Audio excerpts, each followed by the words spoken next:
He belittled her in front of critics, influencers, and cameras. What he didn't know was that the waitress he insulted owned the very stars he bragged about. The rooftop restaurant shimmered beneath the afternoon sun, its glass walls catching the golden light like a jewel suspended above the city. White linen tables stretched across the terrace, filled with elegant guests in tailored suits and glittering dresses. Crystal glasses clinked as conversations swelled with excitement. Every eye occasionally drifted toward the entrance, waiting for the grand arrival of the billionaire chef. Critics scribbled quick notes in leather journals. Influencers adjusted their cameras, rehearsing smiles for their followers. The air buzzed with anticipation, a mixture of perfume, wine, and the distant hum of traffic far below. Among the bustle moved a waitress in a simple black uniform. Her tray glided effortlessly through the crowd, each step measured, each gesture precise. Her dark skin caught the sunlight in warm tones, and though she spoke little, her presence carried a quiet grace that set her apart. To the guests, she was invisible, just another pair of hands ensuring their comfort. Yet there was a steadiness in her gaze, a subtle confidence in the way she placed a glass or adjusted a plate. It was the kind of elegance that went unnoticed by those too distracted by their own reflections. The glass doors swung open with dramatic flair, and the billionaire chef strode in as though the entire rooftop had been built for his entrance. His jacket was embroidered with gold threads, the shine of his shoes reflecting the afternoon light. Instantly, conversations hushed, and all attention shifted toward him. He thrived in it, grinning broadly as he raised his hands like a performer on stage. "Another day, another full house," he declared, voice booming across the terrace. He launched into stories of his triumphs, his restaurants, his endless wealth. Each word dripped with arrogance, his laughter sharp and self-satisfied.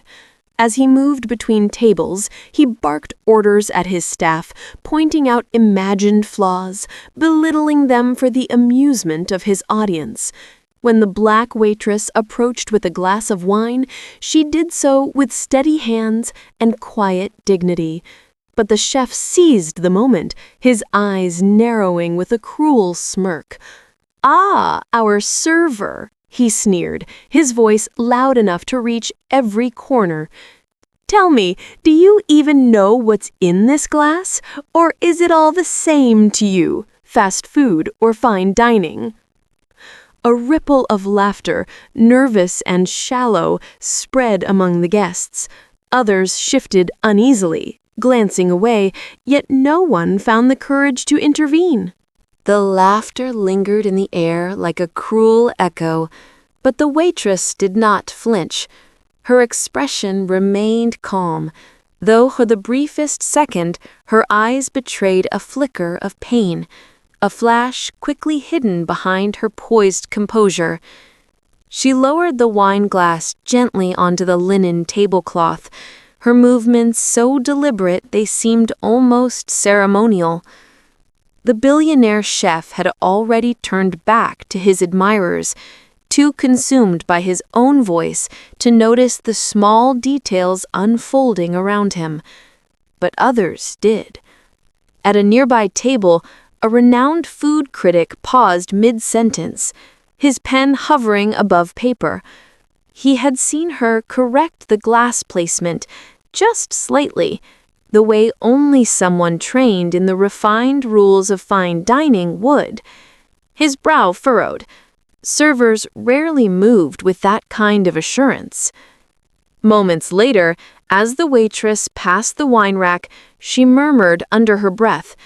The words slipped out like a whisper of memory, French, fluent and natural. A guest with an earshot blinked in surprise. Few in the room recognized it, but to those who did, The revelation was startling.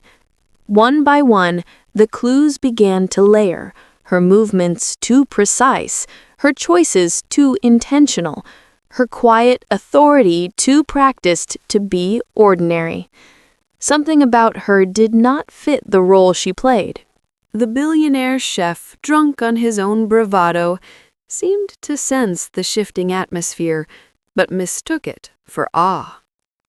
With a flourish, he lifted one of his signature dishes from a passing tray and waved it toward the waitress like a prize he dared her to claim. "Tell me," he boomed, his grin sharp as a knife, "what could you possibly know about this? About Michelin stars, about culinary art?" His voice carried across the terrace, drawing every gaze to her. Phones lifted discreetly, recording what many assumed would be her humiliation. The waitress stood still, her hands resting gently against her apron. Her calmness unsettled the room even more than his arrogance. For a heartbeat, the world seemed to hold its breath. The clinking of glasses stopped, conversations died, even the hum of the city below faded into silence. The chef leaned closer, sneering, "Go on, enlighten us.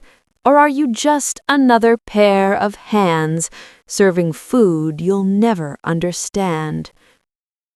The words cut through the golden afternoon like shards of glass. Guests shifted in their seats, some with nervous laughter, others with discomfort painted across their faces. Yet no one rose to her defense. It was her moment, and everyone waited to see if she would break. The waitress lifted her gaze at last, her eyes steady, unshaken by the laughter that had tried to crush her moments earlier. She reached for the plate in the chef's hand, her movements neither rushed nor timid, but calm, deliberate. Without asking permission, she took a small bite, letting the flavors settle on her tongue. Silence fell like a curtain. Then, with a voice measured and clear, she began to speak. She described the dish with surgical precision. The over-reduced sauce, the imbalance of salt, the faint bitterness of an herb left to steep too long. She even named the origin of the saffron used, her words cutting deeper than any insult could. A ripple of murmurs spread across the room. The billionaire chef's smug grin faltered, his color draining as though the very stage beneath him was crumbling. And then came the truth. With quiet dignity, she revealed her name. A name tied to Michelin-starred restaurants across Europe, establishments the chef himself once sought to purchase only to be turned away. Recognition struck like lightning. Critics gasped, whispering in awe. In that moment, the waitress was no longer invisible.